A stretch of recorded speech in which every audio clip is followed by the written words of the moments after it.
பேரூரை சேர்ந்த மாரியப்பன் முத்தியா நாடார் மகன். பேரூர் தாலுகா. நான் காடு வாசி வரேன்.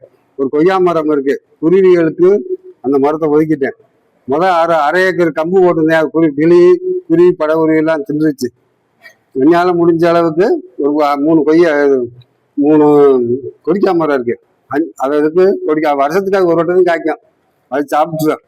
இந்த அரசாங்கம் என்ன மரம் வச்சிருக்கு? அரசாங்கத்தில் வேலை செய்யற ஆளுங்க அரசாங்கத்துக்கு கேடு இந்த மரம் வைக்கிறது. இப்போ வேப்ப மரம், புளிய மரம் இது வச்சா வெட்டி அவங்கள எடுத்துட்டு போயிடுவாங்க. கொடிக்கா மரம் இந்த வகையில வச்சா அரசாங்கத்துக்கு நட்டம் இல்லை. அரசாங்கத்துக்கு இந்த மரம் வச்சா கீழே சாய்ஞ்சா அரசாங்கத்துக்கு நட்டம்.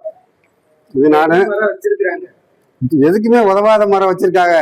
நாட்டுக்கே தேவைப்படாத மரம். ஒரு குருவி பறவைகள் எதுவும் திங்க முடியாம இருக்கு பறவை செடியை. ஒரு குரங்குனால கொடைக்கானல்ல இருந்த மரம் அந்த குளிச்சான ஏரியாதான். கொய்யா மரத்தை வச்சா அது வாட திங்கும். அது சும்மா பட்டினியா கிடக்க அது தொலைஞ்சு போயிருந்துங்கிறாங்க. அப்படி மரத்துக்கள் எல்லாம் ஒரு இப்படி இடத்துக்கள்ல வச்சா தின்னு கூடும். குளிச்சான ஏரியாவில் வச்சா கொய்யாக்காவோட அந்த குரங்கு எல்லாம் சாப்பிடும். நம்ம தின்னா போதுன்னு பாக்குறாங்க இந்த ஆளுங்க. நமக்கு 1 லட்சம் வருது, 2 லட்சம் வருது. இந்த அரசாங்கத்துல வேலை செய்யற ஆளுங்க அரசாங்கத்துக்கு எடுக்கிறதையும் செய்யறாங்க. இப்ப என்னென்ன மரம்? இப்ப கொடிக்கா மரம், அரச மரம், ஆலமரம், புளிய மரம், லபா மரம், இப்படி மரம் தான். இந்த ஆபீஸருக்குள்ளெல்லாம் இந்த ஆபீஸர்ல தண்ணி எடுத்து ஊத்துறாங்க. கொய்யா மரம் வைக்கலாம். அதை வச்சா நீங்க எல்லாம் தின்னுக்கிடுவீங்க. எல்லாருமே ஆபீஸர்ல இருக்காங்க, தின்னுக்கலாம். கொய்யா மரத்து ஆபீஸர்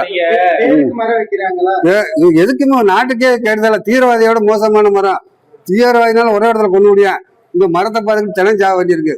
இந்த விஜய் இந்த மரத்து செல்லப்பிராணிகளுக்கு எல்லாம் ஊசி போட்டு குறைச்சி வைக்கணும். அதுக்கு ஒரு சாப்பாடு போடுற மாதிரி மனுஷனுக்கு கோயிலுக்கு போடுறாங்க. இதுக்கு ஒரு வேற அந்த விஜய் அந்த முதலமைச்சர் கண்டு கொடுக்கணும். பறவைகளுக்கு விலங்குகளுக்கு எல்லாம் இவருதை வழிகாட்டணும்.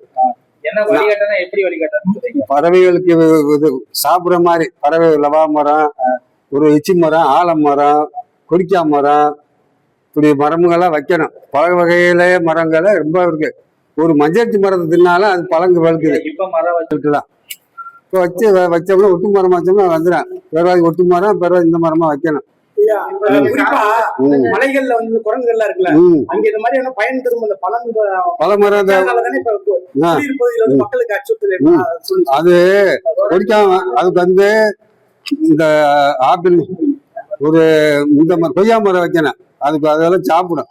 அந்த குறைச்சான ஏரியா தான் அங்க தண்ணி யாரும் மழை வச்சுக்கிட்டு இருக்கு. மாநிலம் தண்ணி இல்லாம சாகுது எங்க ஊர்ல. அது எந்த இடம் இருக்கு? இறைய இல்லை. அங்க எதுக்கு விட்டுறானா? நல்லா குளிர்ச்சியான பக்கத்துல விடணும். எத்தனை மானா செத்து போச்சு. அது நாய் இதுன்ட்டு போயிடுச்சுங்க. அது விலங்குகளுக்கெல்லாம் இறைய அங்க இல்லை சார். உள்ள ஆட்டுக்குட்டிகளை கடிக்குது. இந்த விலங்குகளை இந்த மான் இறைய இல்லை. ஊருக்குள்ள வருது, நாயை விட்டு கடிக்க விட்டுறாங்க. அது தண்ணி இல்லாம செத்து போய் தண்ணியே இல்லை அங்க எங்க ஊர்ல அந்த ஏரியாவில் மேற்கு பயிர் சைடு. அதனால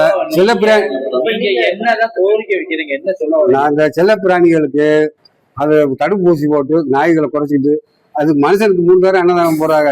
அதுக்கு ஒரு தடவை அன்னதானம் போடணும். செல்ல பிராணிகளை குறைச்சிக்கிட்டே வரணும். விஜய் தான் இது முயற்சி பண்ணனா. இப்ப ஆளுகிட்ட நிதி வாங்கினாலும் வாங்கிக்கலாம். 5000 கூட நான் மாறியிருப்பேன் தாரேன்.